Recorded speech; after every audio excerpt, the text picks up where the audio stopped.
bokk si gerte gi naan si meew mi ku bokk si dëkk bi war ngay am baat si réew mi ku bokk si gerte gi naan si meew mi ku bokk si dëkk bi war ngay am baat si réew mi ku bokk si gerte gi naan si meew mi ku bokk si dëkk bi war ngay am baat si réew mi ku bokk si gerte gi nekk si gerte gi war ngay naan si meew mi.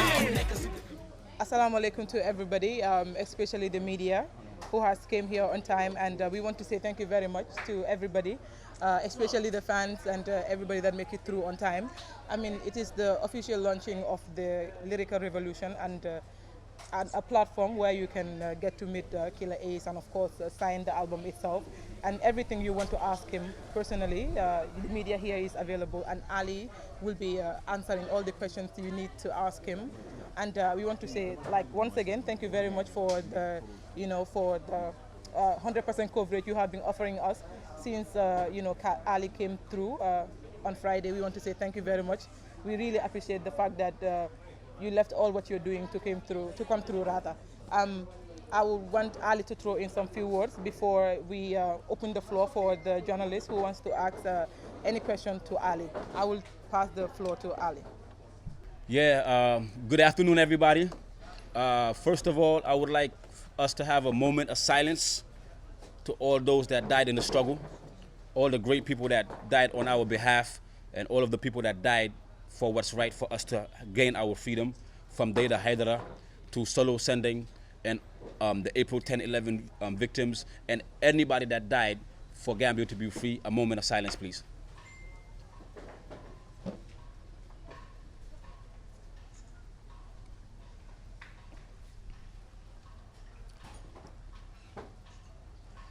Thank you. It's a great honor to be here. You know, I'm so happy today, especially knowing that I can finally release an album that I have been working so hard for at home. One thing about the Lyrical Revolution album is that every song was constructed based on the mood and the vibe that I was in during that particular moment during my life in exile. So this album is basically a journey of how Killa Ace was living in exile, and that's really a great honor to be able to come back home to release it. Okay, the album was initially meant to be released on December 30th in Dakar, Grand Theater. That was the initial plan, and but Alhamdulillah, instead of doing it there, now we can finally do it at home, at a place where I used to spend so many time at and do a lot of activities at, which is Alliance Franco. And it's great to have all of these journalists and the press from their respective media houses here today in a free Gambia where they can write whatever they want to write about. My last press conference, no one dared to ask me about Yaya Jammeh. No one dared to ask me about whether I would speak out against the system. No one dared ask anything that would be critical to their job. But alhamdulillah, a round of applause that we have a new Gambia where each and everybody can ask whatever they want to ask, and that's what it is. I would like to thank my staff, the Ace team, Team Gumsabopa straight from Jupiter, and the Aces fan base for doing a fantastic job behind my back. This is all because of them. It's been a long and tough responsibility, and alhamdulillah, I have to thank them so much.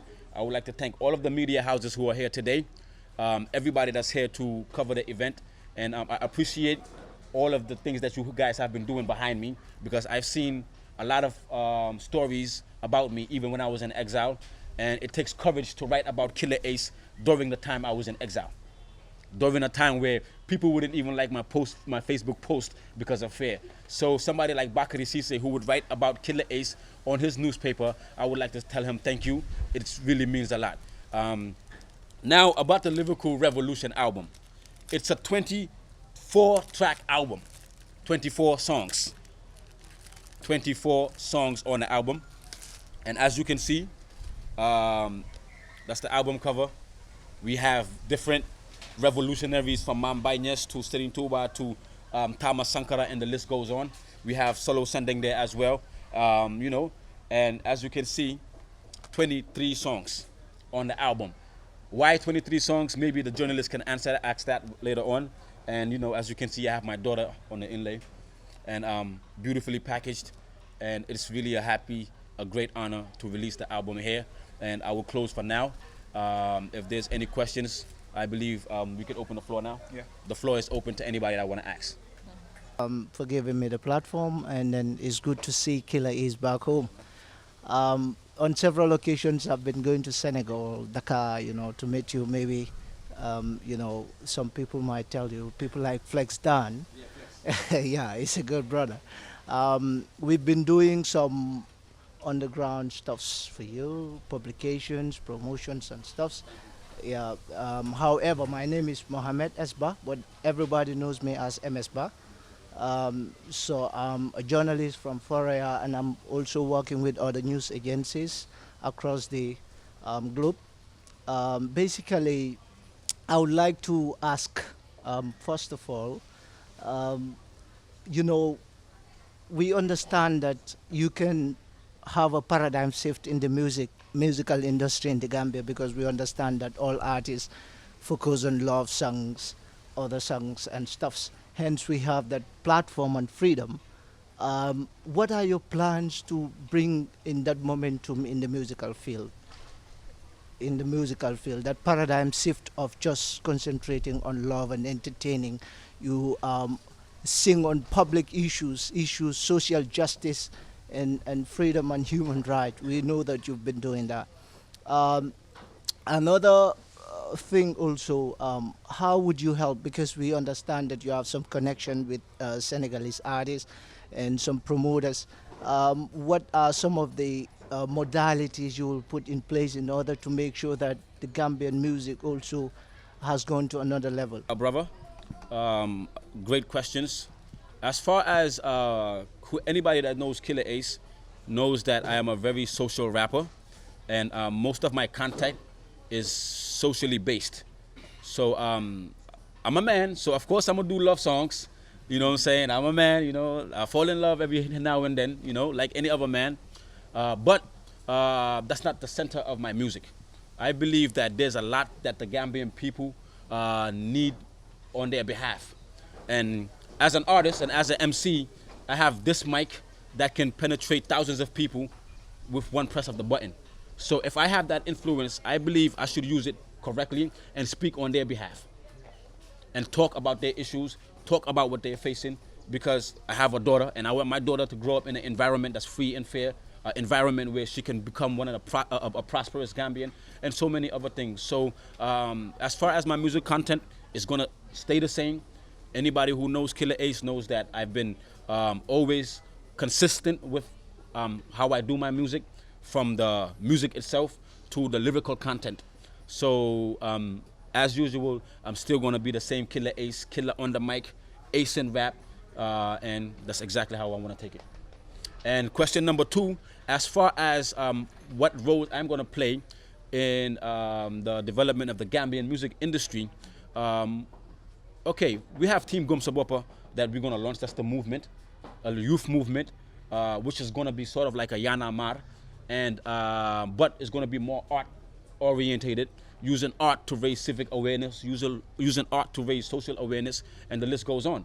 So with the connections that I've made in Senegal and the experience that I've learned there, I plan on implementing those same ideas here in the Gambia. As you know, even before I left Gambia, I have been one of the driving forces of Gambian hip-hop with the platform called the Cipher, and so many other opportunities that we created independently before I went into exile. So coming back only means that we're gonna come back bigger, stronger, better, and with more experience and with a better organizational structure. Because it's time we move professionally. It's time that we move as an official institution, different from the time where we were here and we were just moving loosely. We are registered. We're going to have our own office. We're going to have our own base where we can handle and do our activities from. And it's going to be bigger and better. We have a lot of ideas and projects that we want to do for the Gambian youths. And I would like to disclose one.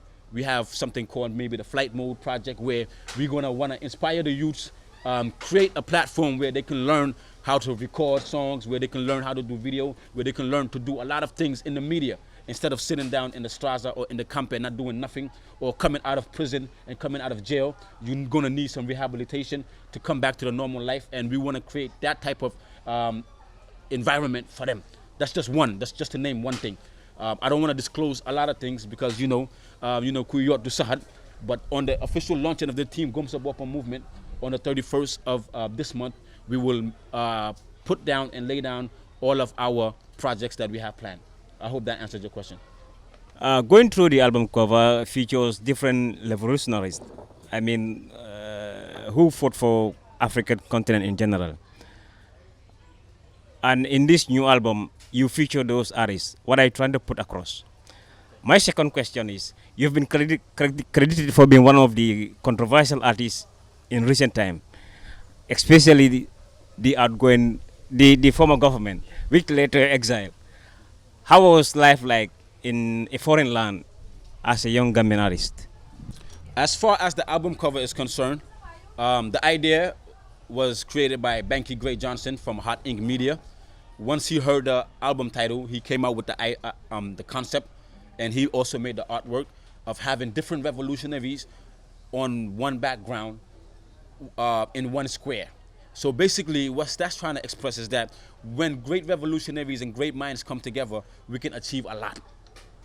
You feel what I'm saying? That's why we have them all in one box, and I'm in the front. And what that's trying to portray is that my music, lyrical revolution, I can create a revolution through music. I can represent these people through my message. I can have the Thomas Sankara philosophy and express it through my music. I can have the solo sending philosophy and express it through my music. So lyrical revolution, and as we all know, Kuboka Segetegi was an example of lyrical revolution. It helped spark this revolution that we have today, and it played a vital role in sparking this revolution today, and that's what it is all about. And lyrical revolution is basically a revolution of one's mind, or one's attitude, and the lyrical revolution is about a revolution of oneself. Because we can never have change unless we change within ourselves first. It's easy to have a change of government, but if we don't change as individuals and we don't change from the way we think and the way we act, then it's just going to be a change of government, but the same old thing. So that's basically what that's all about. And the second question was, how was life in exile? Life in exile was a great experience. It was a very great experience. It was a challenging one. It was a nice one, and it was difficult at the same time. When I came to Senegal first, I didn't even have a place to stay. It was me, my manager, my wife, and my daughter. We slept on the floor in a room full of mosquitoes for almost 1 month. You know, we were lodged by a B-boy. He was my manager at that time. We stayed at his house, and we were sleeping on the floor. He was sleeping on the roof outside. The sun used to wake him up. You know, and that's how we used to live, you know, during the first month when everything was kind of tough and difficult. But then, you know, as a person who realizes that I did what I had to do, it was straight from the heart, you know, I'm going to accept any consequence that comes along with it.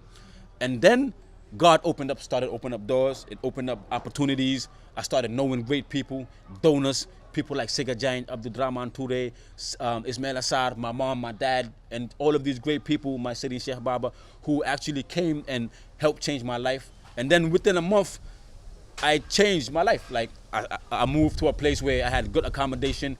Modulo was my neighbor, you know, and things started, you know, getting better. Alhamdulillah. One of the most devastating things that affected me was I was isolated by my own people. Gambians turned their back on me. It's sad to say, even on Facebook, people wouldn't even like my post. People would used to attach me to being a politician, like Killa Ace, politics like that. Mom, he's not doing music anymore. Let him concentrate on his music. He's just doing politics. You know what I'm saying? Whilst I was focused on fighting for my people, fighting for what's right through my message, you know? So that was very hard. People would come to Dakar and avoid me. You know what I'm saying? Some people that owed me money would come to Dakar and avoid me. You know what I'm saying? Just to say, and that's how messed up it was, you know? But on the flip side, you had a lot of loyal people. My fan base were there. You had people like Immortal X who would post and share my stuff on, you know, online. And alhamdulillah, so it was a balance. But I don't blame them. I understand the fear factor, and I understand what it is like being in an environment of fear, which is one of the main reasons why we did what we did, to eradicate that out of the people's hearts and out of the people's mind. And alhamdulillah, you know, here we are today, back home, surrounded by cameras and fans, and it's good. It's all love. Yeah, man. Who's next? Welcome home, my brother. Yeah, it's been quite a long, Finally, you are back home, and I'm saying once again, welcome back home. My question is, you said that you were in exile in Senegal, living with your family, like your daughter, your wife, and your manager. My question is, how was life with you, like, with no money, with no support, being exiled, and not far from the country that your life is at risk? How do you feel in that environment, and what were the measures that you took in order to evacuate from all those problems? Like I said previously, life in exile was an experience of its own, like I said. But what kept me strong was, I believe in flight mode. Flight mode is the concept and belief of taking it to the highest level despite all of the obstacles and challenges in your way. That's flight mode. So I believe in the flight mode philosophy. No matter how tough it is, how difficult it is, stay determined, Team Gumsabwapa, believing in myself, and staying consistent. Knowing that no matter how hard it is, people are going to hear me one day. People are going to understand my whole philosophy and my whole cause. So I don't care. Even if I had to eat sand, I still would have had that flight mode concept, knowing that that sand is, a stepping stone for me to take it to another level. So luckily, I have one powerful tool, which is music. Like Bob Marley said, or one of these reggae heads, Red Sam can help me out. They say when it hits you, you feel no pain. You feel what I'm saying? So I have music. And if you can realize, one of the first songs I recorded in exile was Positive Vibes.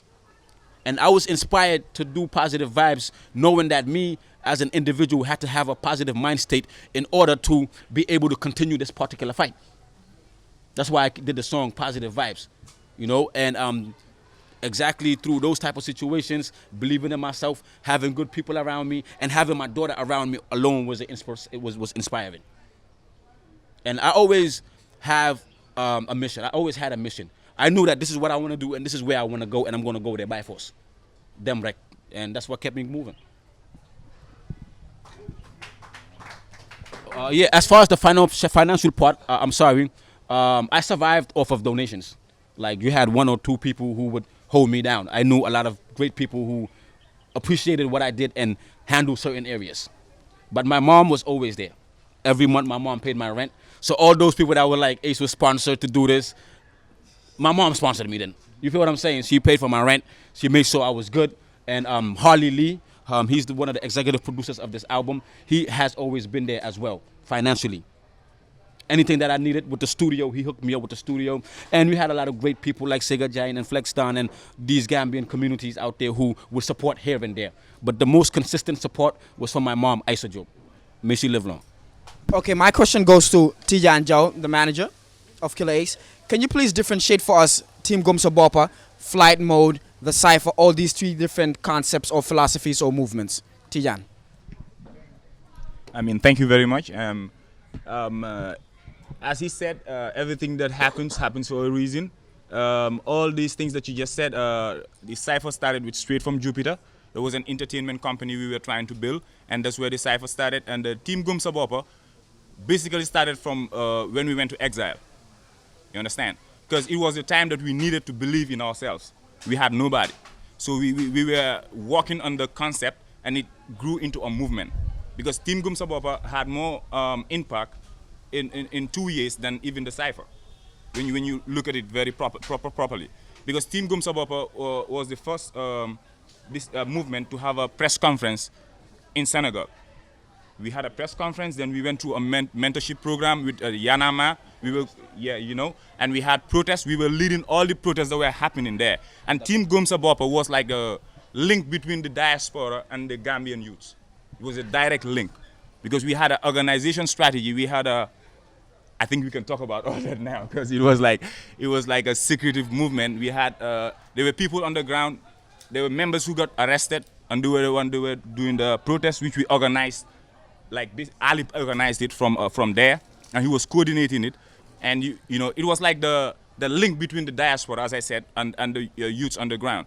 So the youth saw themselves in it, and we thought that it's only best that we make it an official movement and you know, do some positive things with it. Yep.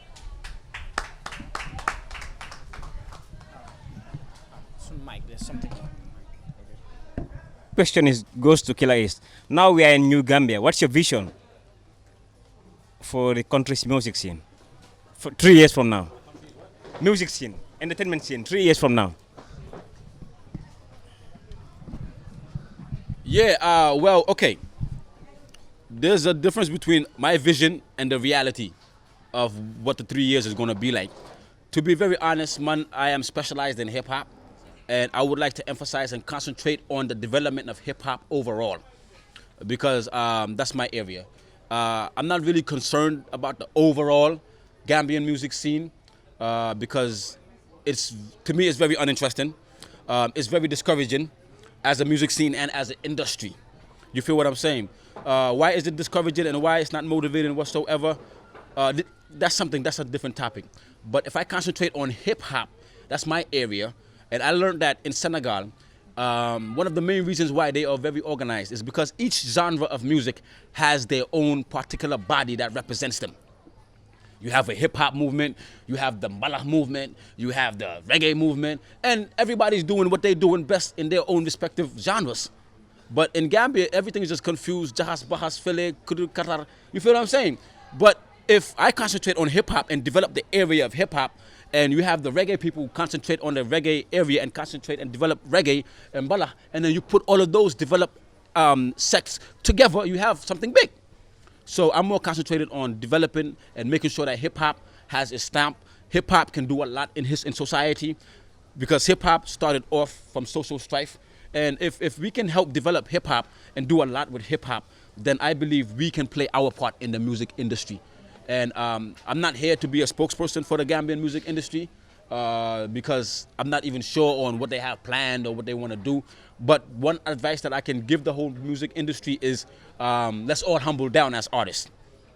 It's bigger than the hype, it's bigger than the fame. It's about doing what you're doing for the sake of doing it and for your askan and for your society. That's one thing I could advise the Gambian musicians. Anything apart from that, no comment. 419 is one of your 419 judges. It's one of your songs. Yeah. What I'm trying to explain in this. Okay, I'm gonna have a remix called 419 Journalists and see. Now, anyway, 419 Judges basically is a song talking about the mercenary judges that were here in Gambia. I don't mean to be nationalistic or anything, but you know, mostly the Nigerian judges who were here. Like I said, Yom Justice, Igbobo, Igbale, and all of these Igbubu guys, you know, who were here and were being paid and hired by Yaya Jammeh to mess up our justice system. And basically I was exposing them and letting them know through my music that it's not right that you are abusing the law and imprisoning innocent people, all just for money, all for dollars, and all for wealth. You know, you're putting people's lives in misery. And that's basically what the whole song was about. And I was exposing that, and I'm speaking out against that, because those judges are one of the main reasons why Jammeh was in power today. Because he has a court case against somebody, and boom, all they have to do is just sentence you. You know what I'm saying? And that just gave him more power.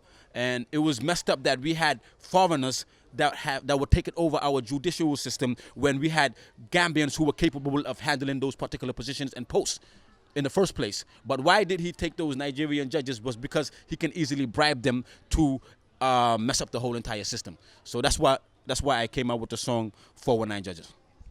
Sorry, I have two questions. I can remember back then, before you went into exile, the Lyrical Revolution album title was already planned. If you didn't go into exile, what kind of concept will this album have? Number one. Number two is, many people have misconceptions of how Kuboka Sigetegi came about. Did you drop the song in Senegal and stayed there, or did you drop the song in Gambia and ran off to Senegal? And how did you sneak out the country? That's what everybody wants to know. Yeah, good question, my brother. Okay, the album, my first mixtape, all my fans know, it was called Lyrical Assassination, right? That was my 22-track mixtape. And the follow-up to that mixtape, so Lyrical Revolution was supposed to be a mixtape, a follow-up mixtape to Lyrical Revolution. Because after the assassination is the revolution. You know, like you see in coup d'etats, after they assassinate Jammeh, you know, Barrow comes and sit. You know what I'm saying? So that was supposed to be a follow-up to it. So it was supposed to be more of a lyrical album instead of a concept album, a lyrical mixtape instead of a concept album. But then when I went into Exile, it made more sense for it to be an album based on the lyrical mind state and the rebellious mind state that I had at that particular time. So that's what brought about this. And if I never went into Exile, it would have been a mixtape. It probably would have been, you know, something different. It wouldn't have been this, that's for sure. You know, and Kuboka Sigetegi, I released it in Dakar. What happened was, I didn't want to record it in any studio. Because if I was in Gambia, I would have recorded it at Moji's studio. And once the song was recorded, they're going to come for Moji and his whole family. Right? So I went to Dakar because I was invited to the Festa 2H International Festival. So I said, let me take advantage of the festival and record the song here. So there's no security risk for anybody else who didn't even do the song. That's why I did it in Senegal. I did the song, and coming back to Dakar, I uploaded it at 3 a.m. Once the song was 100%, boom, I jumped on a car coming to Senegal. And by the time, took to Gambia, sorry. I jumped on a car to come to Gambia. So as soon as the song was released, I was on my way to Gambia. And within 10 hours after, I was in Gambia. And yo, how I got out, man, I snuck out. I had this haftan on, right? I was looking like one of those pass. And I just snuck out, you know what I'm saying? And that's how I got out. And I had this NIA officer, I'm not going to say his name, but he called me. He was like, son, it's a song with for over the flow. Why, son, saga man day, genal de kabi kawal. Sula jape duba. Why a lot of nice, thumbs up. Why genal gaw. And I had somebody else who was a communication specialist. I'm not going to say from where. He also told me he had information that they want to do something bad to me. I'm like, yeah? And my intention was to stay in Gambia, whatever happens, happens. El Tigo knows, because I was at his house. He knows. And then I'm like, anything can happen to me. Shit. So, you know, and then my moms, and then my Sheikh Murabi. My dad was like, you stay in Gambia. Whatever happens, happens. You know, he's a rebel as well. And my mom was like, leave Gambia, and my Sheikh. And there was this great activist in America who told me, look, you're doing what's right for the people. If you stay in Gambia acting all courageous and want to be brave, something bad is going to happen to you. And when something bad happens to you, this is the end of your mission. Why don't you go to an environment where you're free, where you can do what you want to do and still continue the mission? And that made sense. Plus me being scared as hell, because I didn't want to get my ball shocked. Plus the advice that that lady gave me, you know, I took the decision to leave. We left together. You dropped me off. All right. Okay, thank you very much. My question is, are we going to see the same Killa Ace, or your position is king? And are you prepared for going back to exile again for the cause of people? Okay, like I said, it's the same old Ace, ain't nothing changed, you know what I'm saying? I'm still gonna be the same me, as you said, like you asked. Yes, it's the same Killa Ace, but I came back a different man. The 1 year, 9 months I spent in Senegal, it boosted me up as an individual as if I spent 5 years. It developed me as an individual. It made me more matured. It gave me experiences that I think would have took me 5 years to have learned. So I came back different. I'm not going to be beefing with all y'all whack little rappers and artists no more. I'm done with that. You know what I'm saying? I'm here for the youths. I represent a whole entire population. I represent people who look at me as a role model and as an idol. I'm supposed to represent Gambia on a diplomatic level as far as the youths are concerned. So I'm a role model now. I'm a different Killa Ace than before, where fighting, you want to diss me, we get into trouble, my team, you know. It's a different situation now. We're coming back more matured, more positive, and with more ideas and better things to do, you know, than, you know, being always into trouble and so much, you know. So I'm a changed man. Still won't tolerate no disrespect though, you know. Don't take the kindness for weakness. But apart from that, alhamdulillah, man, I want to be a different man, man. you correct me if I don't get my facts very right. What is it, Rahim? Yeah, what Rahim said, it reminds me of, I think I once heard that you apply for an asylum, and all of a sudden, within a quick run, I didn't hear anything about the asylum. Everything was quiet, I don't know what went wrong. All I heard is some quite of rumors that, sometimes I don't take. If you don't mind, you can explain me what went wrong along the wrong way. Because there were rumors that like Ace, was trying to go to America or somewhere, or, there were people that were even saying that I did this just to travel. And that's why I said in the song Wahi Jambur, dama def ko bokk si gerte gi, because something, why I was raised in New York. My whole family isn't out. My mom, my dad, my brothers, I'm the only person here. So traveling is not the things of my worries. You know what I'm saying? Yes, I did seek asylum in Senegal, because as a refugee, as a political refugee, it's normal that you make sure that the authorities know that you're there for one or two reasons. One, for security reasons, and two, so that you can be in the system just in case anything happens. So my asylum was for Senegalese asylum, but it wasn't, I never stepped my foot on any embassy. It wasn't the American embassy, it wasn't the British embassy, and you guys are journalists and you can investigate that and you have more proof. So no, I never seek asylum for any foreign country. It was only in Senegal. And I believe the UNHCR have their files and anybody can check that out. Yeah, my question is based on the political issue, or based on the political side of you, are you ready as an artist to continue this, that is speaking for the people, like in your music, as you have been doing, for example, the Gate Again and everything? Yeah, just for an instant, the government can do something that is against the social right of people. Are you ready to do the same thing, over again? Do a song maybe, and talk on behalf of the people and everything. Thank you. Yeah, okay, like, I'm Ace, and that's what I do. I'm outspoken. I say what people don't want to say, you know what I'm saying? So even if I could do it to Jame, then why can't I do it to Bottle? You know what I'm saying? If I can do it to Jame, why can't I not do it to Bottle? That's why we have the Team Gum Sabapa movement. So I wouldn't be the only person speaking, but you have different people from different walks of life speaking with one voice. That's why the Team Gum Sabapa movement is going to be a platform to make sure that we speak up. We see anything wrong, we speak up on behalf of the population. So through my music, through my art, I'm always going to speak up. I don't care even if Jame comes back again. I'm still going to speak up, because that's why I'm Killa Ace. That's why, I'm identified as Killa Ace, because, I speak up and I'm always speak up. So, but now with the movement, Team Gum Sabapa is going to be more of an organized form of speaking up. It's going to be a movement that speaks up. It's going to be the journalist that's going to speak up. It's going to be the tailor that speaks up. It's going to be the accountant at KMC that's going to speak up. It's going to be the student at SOS that's going to speak up. It's going to be the guy at GRTS that's going to speak up as a movement. Thank you.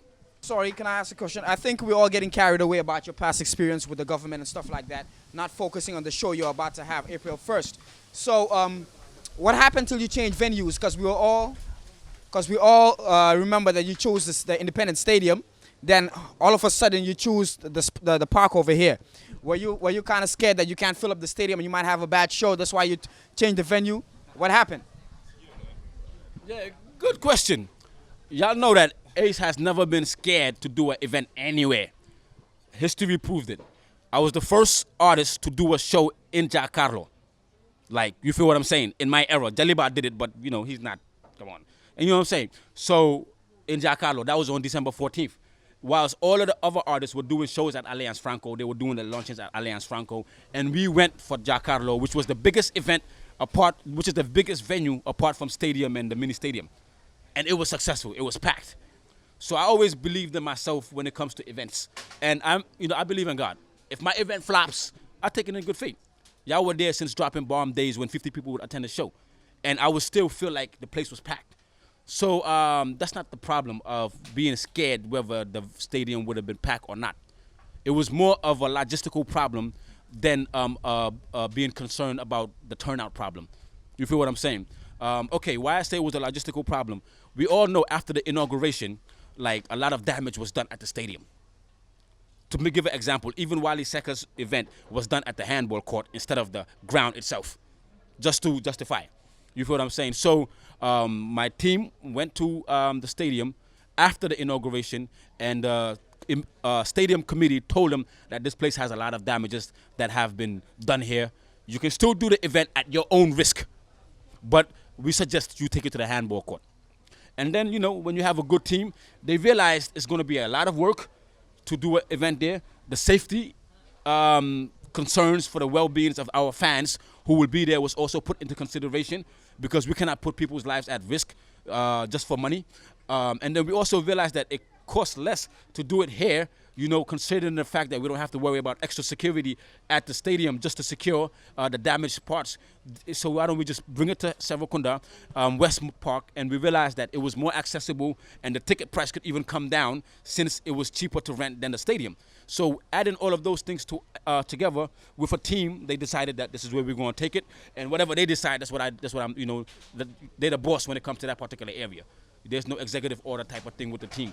So I respected their decision, and everything that they said made sense, and that's why we changed it from the stadium to the mini stadium. And I mean, to add on to what you were saying, it was very difficult to even convince him to do the show at the mini stadium. The team had to bring in pictures and all those proof, evidence and all that to just make him change his mind. So it was nothing like that. Yeah, welcome back home, Killa Ace. I've seen that you are not just a singer, but also an activist. As you may know, I followed your, performance at a demonstration held at Lobelisk at Colaban. Purely, I noticed that really you contributed a lot in terms of sensitizing people and adding a voice to what had been happening in the Gambia. And what are your expectations, as every struggler do have expectations of any change? Actually, we would like to know what is your expectation in this new Gambia. From the government or from generally, because from the people, when we say change, it's about people. So actually, people have effected a change. We would call it people's revolution. And there is a new government now. What are your expectations generally?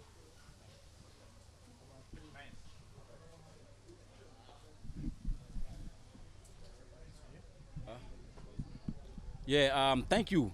Okay, my expectations from the new Gambia, whatever we call it, is I expect a new Gambia where people are more aware. The awareness levels and civic education level, I expect it to increase.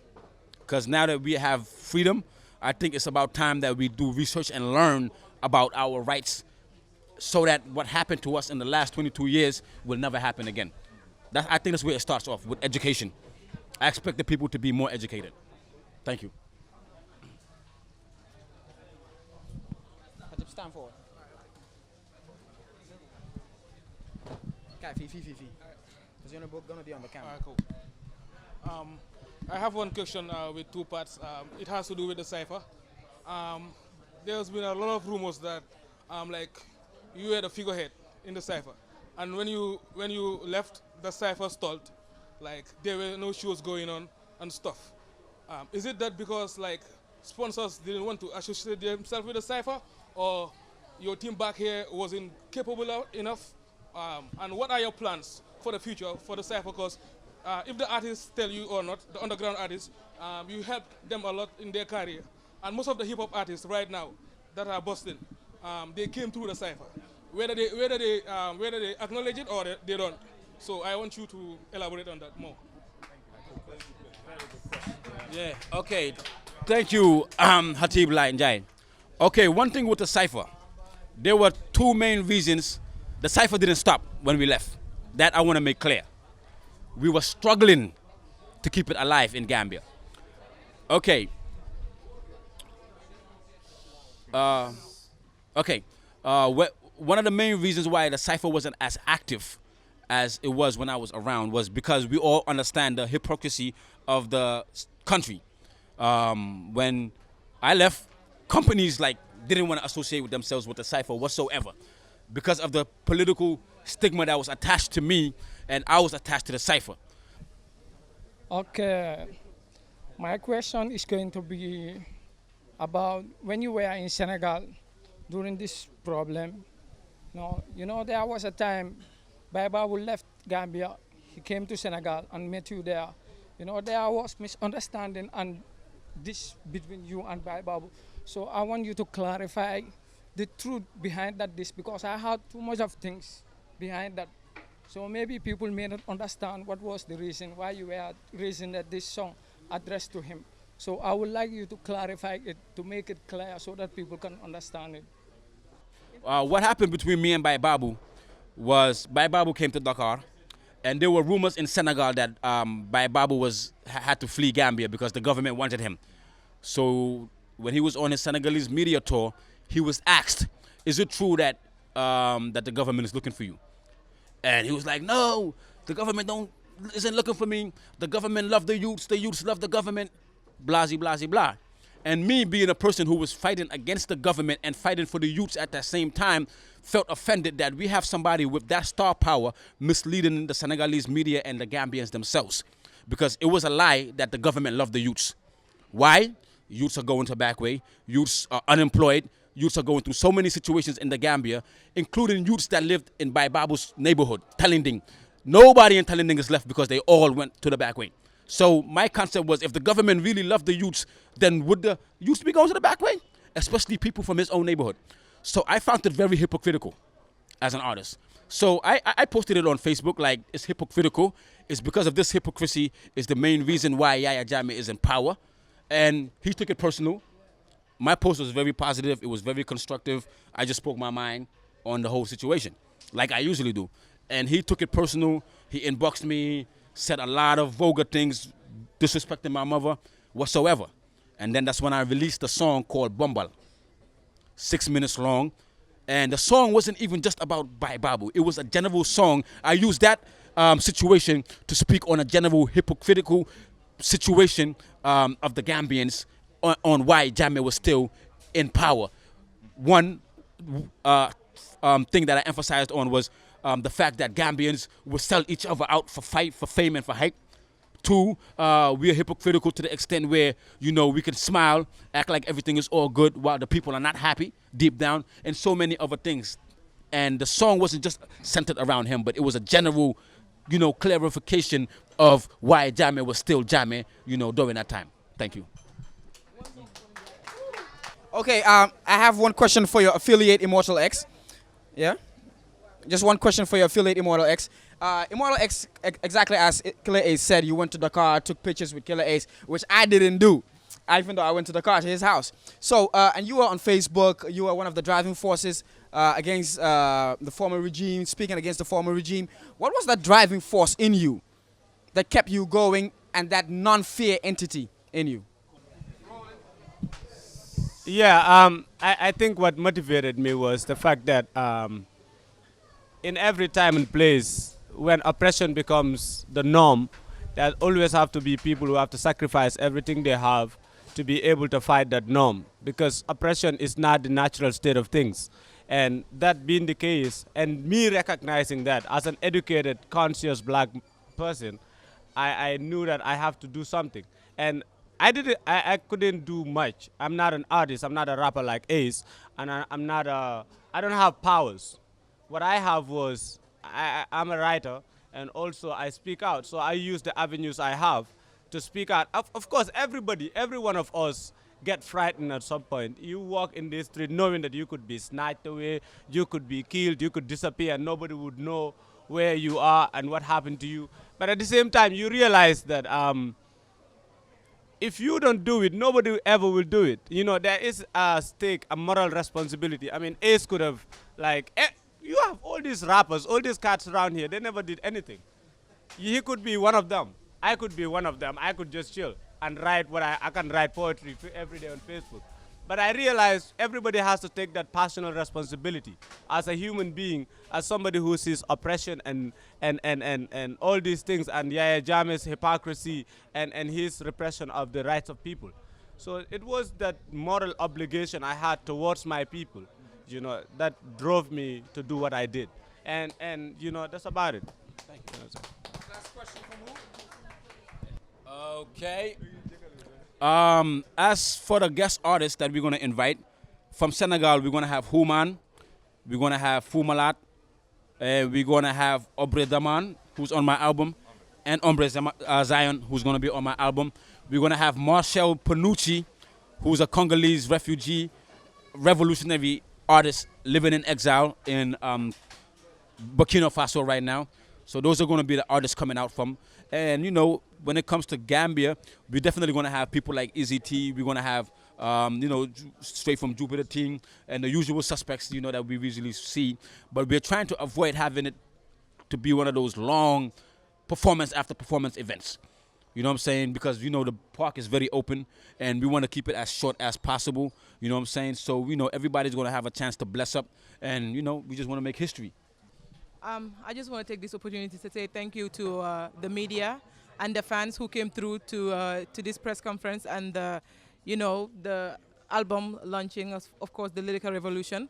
The album will be on sale for $150. For the fans who are here to witness the, you know, the album launching, you can get your copy for $150, and the autograph would be signed by Killa Ace himself. So get a picture with him and you know, talk to him, and get the album. It's only for $150. Again, I want to thank the media for coming through and all the fans who left everything they were doing just to come and witness this press conference and this Lyrical Revolution. Thank you very much once again, and I will see you on the 31st, the Team Gomsa Bopa launching, and of course the 1st of April at the Serekunda West for the album launching of the concert that is Lyrical Revolution. Thank you very much and have a beautiful day.